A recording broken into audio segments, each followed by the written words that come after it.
Hey everyone, Zach Warhack with you, and day one of the Call of Duty Pro League is in the books, and well, it was a quick one. Only 2 series played on the day. First up, it was Red Reserve versus Team Reciprocity, and to close out the evening was Optic Gaming versus Midnight. Let's jump right into that first series, and we had the battle of the brothers between Scraps and Wuskin. After the first map, I'd have to say advantage Scraps in a big way. Arsenal Hardpoint started off a tight match, but then it was Scraps who turned up. He started 1-4, but began playing out of his mind, going on a 15 kill streak and earning multiple sets of streaks in the same life.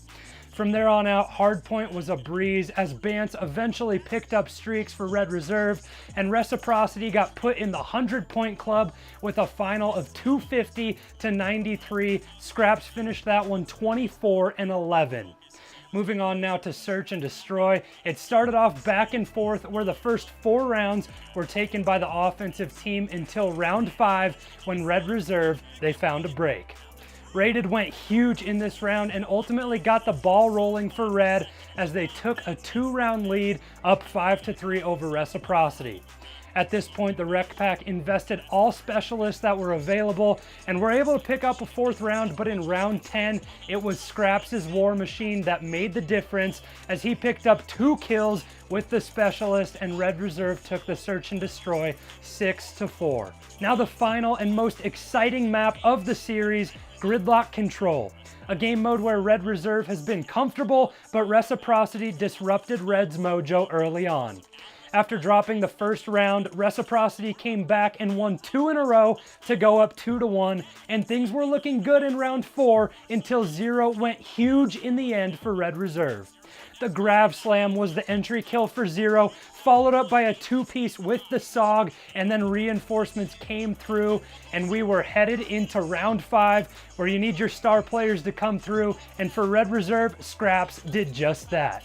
Scraps came through with streaks, but Reciprocity put up a fight on the offensive side of things as they quickly captured A, but it was ultimately the clutch plays from Red Reserve to secure the 3-0 sweep.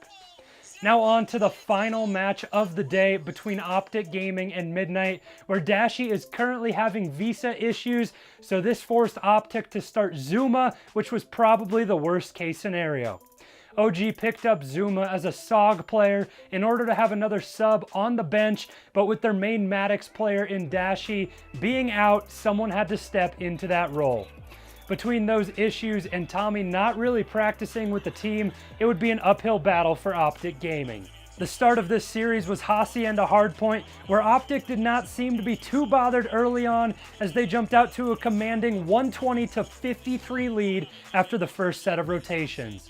After this, it was back and forth between the 2 squads, with specialists being traded and both teams playing fundamental Call of Duty. At Fountain Hill, during the end of the second set of rotations, Parzillion went big for Midnight. Streaks were acquired by him as well as 2 others on the side of Midnight, and they took their first lead of the game since the first hill at mid-map.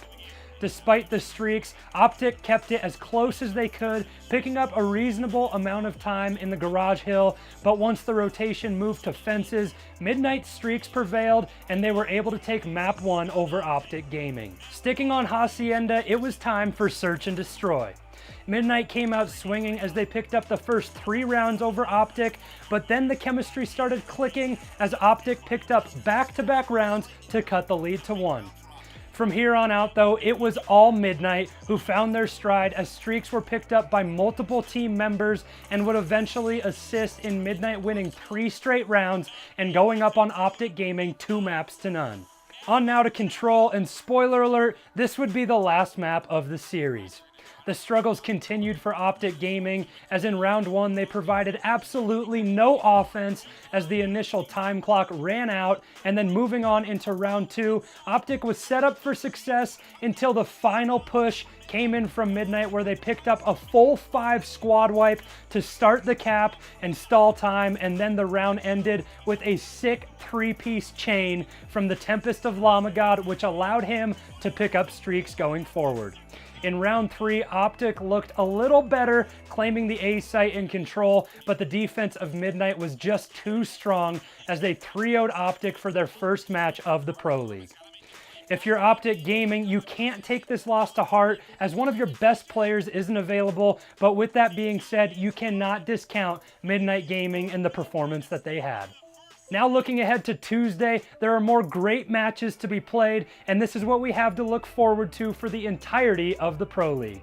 First off, Gen G makes their Call of Duty Pro League debut as Spacely, Havoc, Major Maniac, Nagafin, and Mox square up against an on-fire Red Reserve squad.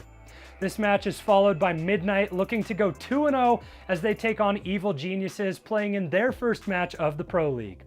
The third match of the evening has a lot of controversy as Optic look to find their bearings and bounce back against UYU, a team that has made a questionable roster move between Spoof and Methods, so we will see how this one plays out. And finally, the day ends with Luminosity Gaming, a top 4 team from Vegas, matching up against a struggling Team Reciprocity. You can catch all the action at twitch.tv/Call of Duty. Thanks everyone for tuning in, and make sure you follow me on Twitter at zhack16 to stay up to date on all things Call of Duty World League related. Now do yourself a favor, get out there and enjoy an awesome day of Call of Duty.